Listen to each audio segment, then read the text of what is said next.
doing genealogy research or thinking about doing genealogy research, then there are 5 things you need to know. We'll talk about that in 5 seconds.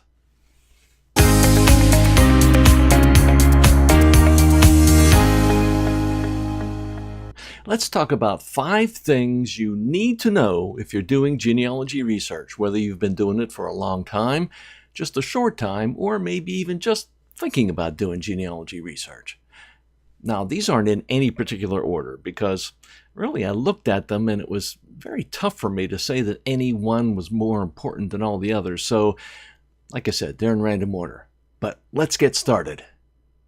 The first thing I want to let you know is that doing genealogy research it's going to be a slow process.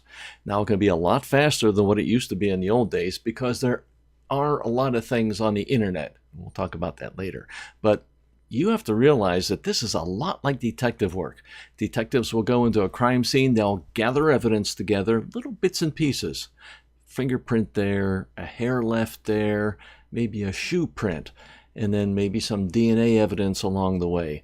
Talking to witnesses. So there's a lot of things you're going to have to gather to create a whole picture of your family history. So just be patient with it because it'll take a while. Actually, you're never really done, but it's going to be a process. So stick with it. You can't find everything on the internet. I know you might realize that, but there's a lot of people that don't. Especially with family history. You can find people who have probably done at least portions of your family history, some lines, some that may be related to you, some that may not be related to you. But, you're just not going to be able to find everything on the internet. It's just not there. There's a lot of stuff that's still out there that you can find that's really going to help you find your family history. Yeah, there's a lot out there. There's no doubt about that. There's a lot of good stuff out there, and there's more and more every day. But there's still tons and tons and tons of it you have to go and find in person.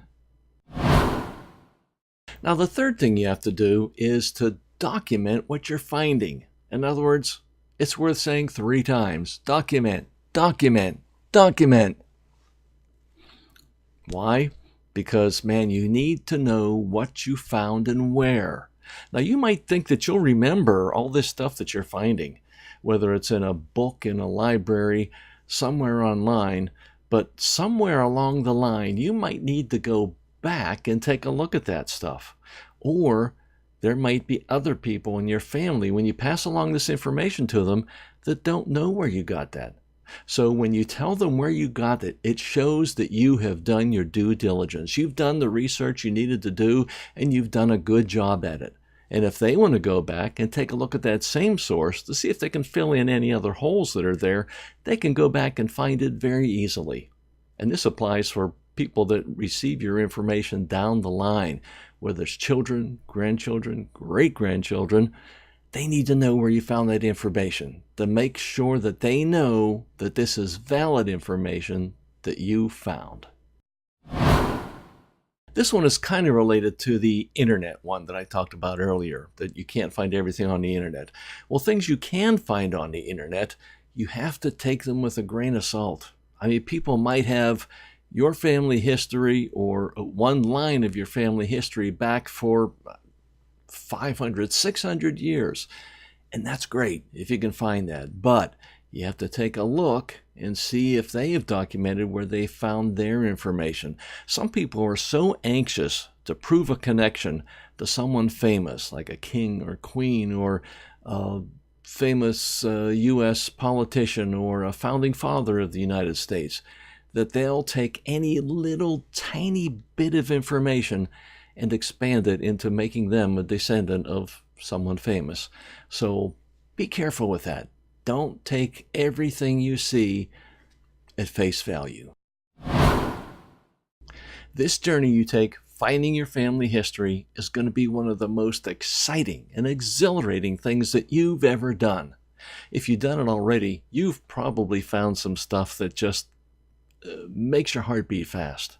Whether it's finding an ancestor 3, 4, 5, 6 or more generations back, or finding an old picture of an ancestor of yours. Man, that can be worth all the hard work that it takes sometimes to find your family history.